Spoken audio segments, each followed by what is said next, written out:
Marcos, ali no capítulo 4, no versículo 5, Jesus ele conta a parábola do semeador, que são os 4 tipos de solo. No segundo tipo de solo que vamos abordar agora, Jesus fala ali do terreno pedregoso. É o terreno onde ele tem pouca terra, onde ele tem pouca raiz, onde tem muita pedra. Então, assim, para uma semente ser plantada ali, é muito complicado, porque ela não vai vigorar, porque ela não tem como aprofundar a sua raiz.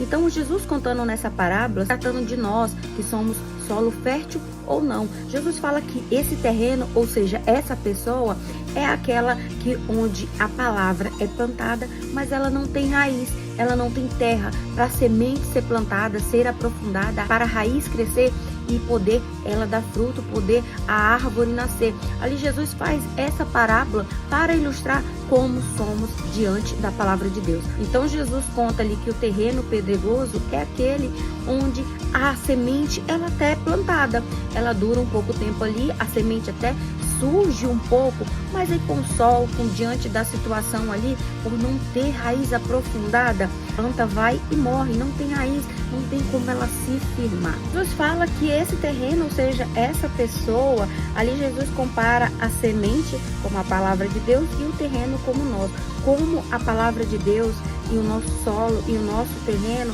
como é a atuação dessa semente, palavra de Deus, e o solo que somos nós. Como é que ocorre essa infusão, como é que ocorre essa caminhada. Então, o problema nunca é a semente ela nunca está com problema, não está contaminada. O que tem a ver é com o tipo de solo, se esse solo é para dar fruto ou não é. Jesus explicando aqui que no terreno pedregoso, a semente ela é lançada, a pessoa recebe até com alegria a palavra de Deus, a pessoa fica animada, entusiasmada, mas é logo por um tempo, não é aquela pessoa que tem uma raiz aprofundada, que fica independente da situação. É mais aquela pessoa entusiasmada com a situação. Jesus ainda diz que recebe com muita alegria, mas é por pouco tempo, ou seja, esse solo ele não vai dar fruto, ele tem um pouco tempo para ficar ali, tem pouco tempo para congregar, tem pouco tempo ali para estar com Deus. Esse pouco tempo é relativo, não tem a ver com a quantidade de anos, tem a ver que não se firma na palavra, não é firmado porque não tem raiz, não tem terra, a raiz não aprofunda, porque o solo é pedregoso. O solo, ele recebe a semente com muita alegria, mas ele fica por pouco tempo, porque é por entusiasmo, é por situação, é por alegria, é por momento favorável. Aqui Jesus fala que quando o momento se torna desfavorável, esse solo morre. Sabe por quê? Porque não tem raiz para continuar. Mas Jesus ainda fala, esse solo, ou seja, essa pessoa que é um terreno pedregoso, que não tem terra, não tem areia, não tem como uma árvore lhe dar fruto. Jesus diz que quando vem a tribulação, quando vem a perseguição por causa do evangelho, quando vem a afronta por causa da palavra, a Bíblia fala que seremos perseguidos como Jesus foi perseguido, seremos odiados pelo mundo porque Jesus foi odiado. Mesmo a gente caminhando com Jesus, a gente vai sofrer perseguição. Isso não é fora da igreja, não é fora da comunhão, pelo contrário, muitas vezes dentro da comunhão, a maioria das vezes dentro da comunhão é que o diabo vai usar as pessoas sim para perseguir, para te desanimar, passar uma pedra no teu caminho para você não conseguir progredir. E nesse momento, um terreno que ele é pedregoso, sabe o que ele faz? Ele abandona a situação, porque ele não tem raiz para continuar, porque um solo fértil, um solo firme, ele fica independente da situação, ele não está ali de acordo com a situação ou com pessoas. Quando nos tornamos um cristão maduro, a gente não vive por conta de pessoa, de situação, você está ali por conta de Jesus. Então o terreno pedregoso recebe a palavra com muito entusiasmo, com muita alegria, está envolvido em muita coisa. Logo quando vem a decepção, a tribulação por conta da palavra, por conta do evangelho, quando pessoas se levantam contra nós, abandonamos o evangelho, abandonamos a igreja, a gente não quer saber mais, porque sabe por quê? Porque a gente não sabe lidar com isso, porque a gente não tem raiz, essa raiz não está fundamentada nas águas vivas. A gente dar fruto, a gente tem que ter a nossa raiz imergida nas águas vivas, as águas vivas que são o evangelho, é a palavra de Deus, é a vida com Jesus, porque só assim a gente pode dar fruto. Então que você possa sair um solo fértil, solo que dê fruto, independente da situação. Que Deus abençoe sua vida, amém? Hoje é domingo, é o dia da ressurreição de Jesus. E o que foi a ressurreição de Jesus? Foi um marco na história do cristianismo. Foi ali, a partir do momento que Jesus veio cumprir o seu propósito, o seu chamado. Desde o início das Escrituras, sempre foi falado na vinda de Jesus. E qual era o propósito da vinda de Jesus? A vinda de Jesus foi para isso. No livro de João, no capítulo 3, no versículo 16, a Bíblia diz nesse versículo que Deus amou o mundo de tal maneira, de uma maneira tão grandiosa, que deu o seu Filho, deu o seu único Filho, para que ele morresse por nós. Mas sabe por quê? Para todo aquele que crê, não pereça no pecado, não seja escravizado ao pecado. Foi tanto amor que deu o seu único Filho, para que aquele que nele crê na ressurreição, crê no Evangelho, crê nas Escrituras, tenha vida eterna. E foi o que Jesus veio nos ensinar. Jesus veio cumprir as Escrituras, veio mostrar que teremos vida eterna, porque se Jesus ressuscitou, é porque também vamos ressuscitar. Paulo diz em 1 Coríntios 15:3, se não cremos na ressurreição de Jesus, é porque também não vamos ressuscitar. Então tem tudo a ver com o nosso crer. Então, por todo aquele que crê, esse sim terá vida eterna. No livro de Lucas, no capítulo 24, no versículo 7, ali no Evangelho conta que é necessário que o Filho do Homem seja entregue à mão de pecadores. Era necessário que o Filho do Homem seja crucificado e ressuscite no terceiro dia. Ou seja, na sexta-feira houve a crucificação, houve a morte de Jesus. Sábado e domingo. No domingo é considerado o primeiro dia no calendário judaico. Para nós aqui já é o 7º dia da semana. Então no Evangelho, quando fala que Jesus ressuscitou 3 dias, que ele veio cumprir as Escrituras. Ele veio ser o Cordeiro perfeito, o Cordeiro que foi crucificado, o corpo crucificado, o sangue de Jesus derramado, porque para perdão de pecado é necessário derramamento de sangue.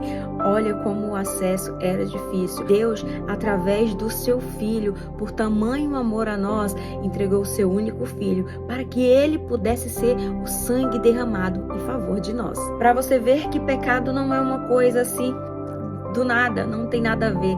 Pecado é coisa muito séria. Pecado é o que nos separa de uma vida com Deus. O pecado é que nos separa da vida eterna para uma vida de morte sem Deus, uma vida no inferno. Jesus veio nos preparar, veio nos ensinar, era pra gente seguir os seus passos. Veio ser o nosso instrutor, veio ser o mestre para nos dizer o caminho. E Jesus sempre teve a consciência que ele veio no mundo para cumprir um propósito, ser morto por pecadores, ser crucificado, ter uma morte de cruz, e que ele ia ressuscitar ao terceiro dia. O livro de João, no capítulo 13, no versículo 1, conta ali a história da cerimônia que Jesus estava antes da crucificação, onde Jesus lavava os pés dos discípulos, ensinando que eles deveriam ser igual ao mestre, ou seja, o próprio mestre estava lavando os pés dos seus discípulos, e Jesus ali também ensinando que a partir daquele momento o vinho e o pão ia ser o corpo, ia ser o sangue, que aquele momento, aquele memorial era para lembrar da crucificação. O pão simboliza o corpo crucificado e o vinho, o sangue derramado,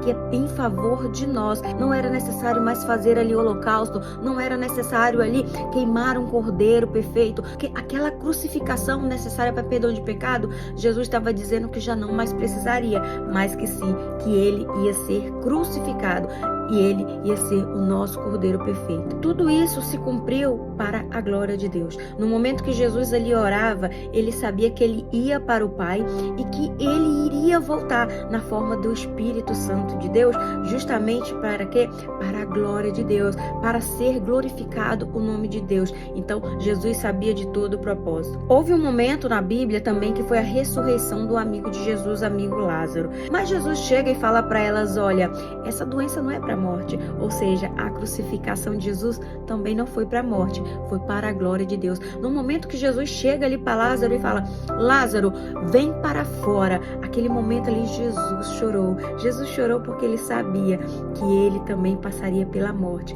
e que aquela ressurreição era para a glória de Deus e que ele também ia ser glorificado através da ressurreição. Quando Maria Madalena está ali no sepulcro ali, ela não acha o corpo de Jesus, vê a pedra removida, e logo ela fica ali chorando. Chega os anjos e pergunta para ela: mulher, por que você está chorando? Por quem você está procurando? Sabe por quê? Porque ele não estava mais morto. Procurava ali como quem estava morto, mas não tinha entendido que ele ressuscitaria para cumprir as escrituras. Então, saiba que Jesus vive, Jesus ressuscitou, o corpo nem achado foi. Após a ressurreição, Maria Madalena ainda viu Jesus, Maria Madalena ali na frente de Jesus, e Jesus perguntando por que ela estava chorando, e ela dizendo porque o mestre dela não tinha achado o corpo do mestre. E ele falou assim, Maria, chamou a atenção dela, tipo assim, por que você ainda está dormindo? Por que você está chorando? Por que você ainda não vê as escrituras se cumprindo, glória de Deus se cumprindo diante dos seus olhos? Foi quando ela reconheceu que Jesus havia ressuscitado. Ela passou ali a constatar com seus próprios olhos que Jesus tinha ressuscitado. Tamanhas são as evidências que persistem até hoje da comprovação da ressurreição de Jesus. Todos os discípulos provaram essa verdade da ressurreição de Jesus. E lembre, se fosse uma mentira, mentira tem perna curta, logo um ou outro ali já teria falado, mas não, eles deram a vida deles até o fim, eles morreram até o fim pela palavra. Ninguém entrega a sua vida, ninguém vai ser morto para defender uma mentira. Quando Maria Madalena ali, que acompanhava Jesus desde a crucificação e virou uma fiel seguidora de Jesus, quando ela viu Jesus, ela falou, mestre, ela quis ali, segurar, abraçar Jesus. E Jesus, daquele momento, andou com os discípulos por muito tempo ainda e comeu e ficou presente aos discípulos para mostrar a ressurreição. A morte de Jesus foi para Jesus e com o Pai, mas Jesus deixou o Espírito Santo, o Consolador. Hoje o próprio Espírito Santo nos conduz uma vida com Deus, é o próprio Espírito Santo que nos direciona, é o próprio Deus que já habita dentro de nós. Então olha só, tamanha a dimensão, para a gente não ficar procurando nos mortos, para a gente não olhar a vida como um fim por agora, para a gente não olhar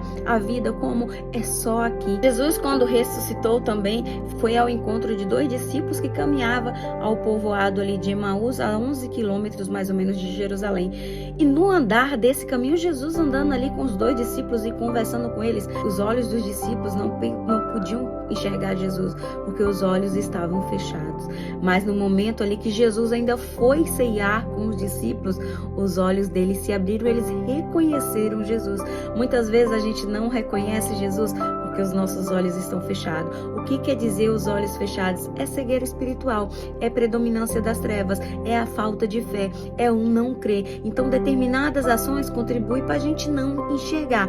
Então você deixa de enxergar quem é Jesus. Jesus, ele no meio de 2 discípulos conversando, e eles não enxergavam Jesus porque os olhos não podiam ver. Já ali no capítulo 24 do livro de Lucas, no versículo 35, a Bíblia diz que quando os olhos abriram, é que eles passaram a enxergar. Então, muitas vezes, a gente só não enxerga Jesus através de cegueira espiritual. Só não enxerga Jesus porque a gente não crê, porque o nosso caminhar não está com Ele. Porque a partir do momento que o Espírito Santo entra, é impossível você não reconhecer Jesus. A ressurreição, então, é apenas para nos dizer que um filho primogênito, ele foi dado, ele foi entregue, ele foi crucificado, para que tenhamos vida eterna. Então, lembre, o corpo não foi achado. Discípulos morreram para defender essa verdade. Então, que você viva com seus olhos para que enxergue Jesus, porque a vida, ela não só é aqui. 1 Coríntios, capítulo 15, no versículo 19, Paulo diz assim, se cremos em Jesus apenas para esta vida, ou seja, a gente não crê que o único filho foi dado, a gente não crê na ressurreição, a gente não crê que o filho foi nos dado para derramamento de sangue, para perdão nos pecados. Paulo diz aqui, se cremos em Jesus apenas para essa vida, somos os mais miseráveis de todos os homens, ou seja, a gente não está valendo nada. Então, o que a Bíblia fala é, se cremos na ressurreição, é porque vamos ressuscitar. Então, que você possa olhar uma vida com outra expectativa, não viva como só o agora, não viva como hoje, como se você não fosse ter consequência das suas atitudes. Lembre, tudo na vida tem colheita, tudo na vida tem consequência. Aí você tem escolha de vida, você tem escolha de caminho, mas lembre que Ele é o caminho, é a verdade e a vida. E ninguém vem ao Pai, ninguém vai aos céus, se não for através de Jesus. Então que Deus abençoe sua vida e que a ressurreição seja um olho aberto para você encarar o novo de Deus, uma nova visão, uma vida eterna, porque um filho nos foi dado, o Cordeiro foi crucificado, o sangue foi derramado em favor de nós. Deus abençoe sua vida e um ótimo domingo de ressurreição. Amém?